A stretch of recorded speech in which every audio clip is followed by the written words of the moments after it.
Hey everybody, this is Ryan Young. I'm here with head coach Coby Karl. Coby, we've had about a week off since we've last played the All-Star break, kind of halfway. When you sit back and reflect on the first half, what kind of sticks out now that you've had time to, I guess, digest it all? It's been a little hectic, a little crazy. The two-way contracts, and then we've had some injuries and a ton of different lineups. The showcase was fun. We've had some new players, so it's been pretty hectic just formulating different lineups and putting a team together that is cohesive and knows each other. But, credit to our guys, they've been doing it at a really, really high level. Speaking of the hectic nature, Travis Ware is now at Team USA. He's been an integral part of the team. James Southerland, a new face, former defender, is now back in. Is he, I guess to fans, is he a similar skill set as Travis, or what kind of skill set does James bring? Yeah, he has a very similar skill set to Travis. He had a good practice today, getting comfortable with the guys. Very good shooter. I think he's an NBA level shooter right away, and this is his 5th year playing professionally. So he has similar to T. Ware, where he's played this game. He knows the league. He knows the rhythm of the game. Quiet demeanor, kind of similar to where. So we just wanted to bring another guy that wanted to win and wanted to play, and we always appreciated him for what he did to us as an opponent. Speaking of a guy that loves to win, Alex Caruso had a really good run up with the Lakers. Seemed to really gain kind of confidence the more he got to play up there. Since he's been back down here, what kind of conversations have you guys had about his time up with the Lakers? We haven't talked a ton because when he came back, the ball was kind of rolling with us. I think we had 3 games of 4 nights that time, so we haven't had a chance to really sit down and dissect it yet. But I was watching almost every night and seeing his progress. And like you said, his confidence grew, and I think he's finding his spot at that level.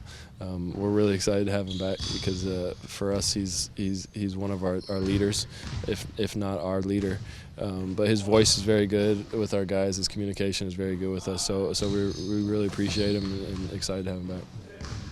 Kind of a guy that's kind of crept up into the starting lineup lately, and is a guy that a lot of visiting broadcasters go, Rob Heyer, who is this guy? And then they look at Boise State and they go, is he here because Coby went to Boise State? I guess for the people that aren't unaware of what Rob brings to the team, what are some things that you see that kind of, I guess, are invaluable that he brings to the team? That's a good question. He does almost everything off the ball perfect. He's elite. Cutting, setting, knowing when and how to set back screens, down screens, slipping out of screens, offensively, defensively. He executes the game plan, and we can trust him to execute the game plan, even if it's a shooter, a bigger guy. So he's very versatile in that aspect of it. If everyone has the ball an even amount of time, then you're going to be off the ball 80% of the time.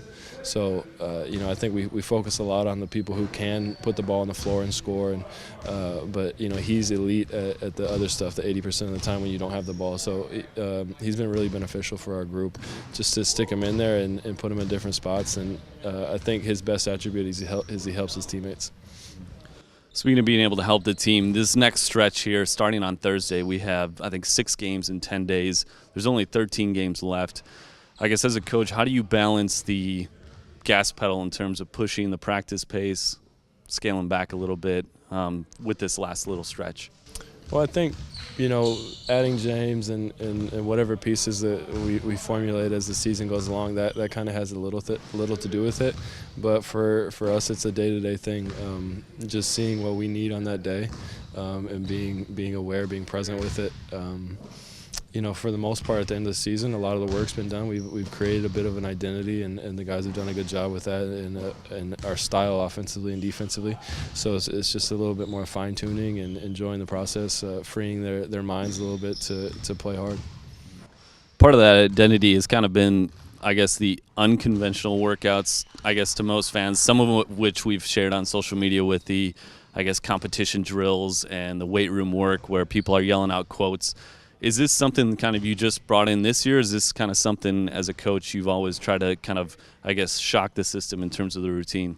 Well, one thing, for me as a player was I always wanted to have fun. Like I stopped playing because I wasn't having fun. It wasn't enjoyable. And for us as an athlete, it's a dream come true. Like, we're professional basketball players. These guys are professional basketball players. So that's what I want to convey with our guys is, like, let's enjoy this process. Let's have fun with it. We're around each other a lot, so let's build relationships with each other. Let's educate each other. Let's learn from each other. So that's kind of where my mind lays in that, and that was the reason I wanted to start coaching, was so we could help people have fun, because when you're having fun, everything is better. You play harder, you care more. So that's for us, is we want to just keep it balanced. Not just hard one day and easy the next. We want to throw the guys off a little bit and have a little fun when we need to. That's obviously paid off, because you guys are 23-14 in first place.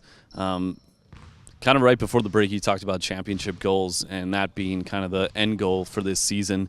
What are maybe some of the 3 key factors that you see being a way to get to that championship goal? Well, I think defensively is where it's gonna end up. Being able to get stops when it matters, toughness. Offensively, we're gonna have to find ways to get in the paint and attack the rim, and keep with that ball movement, extra passes, playing with freedom and a lot of aggression. I've never won a championship, to be honest, so I'm on the journey with these guys, and we're trying to figure it out as we go. I feel like we have the potential to do that at this time, but in this league, it really doesn't matter. Today, tomorrow could be a whole new day, and so we're just trying to take care of right now. All right, thank you, Coach.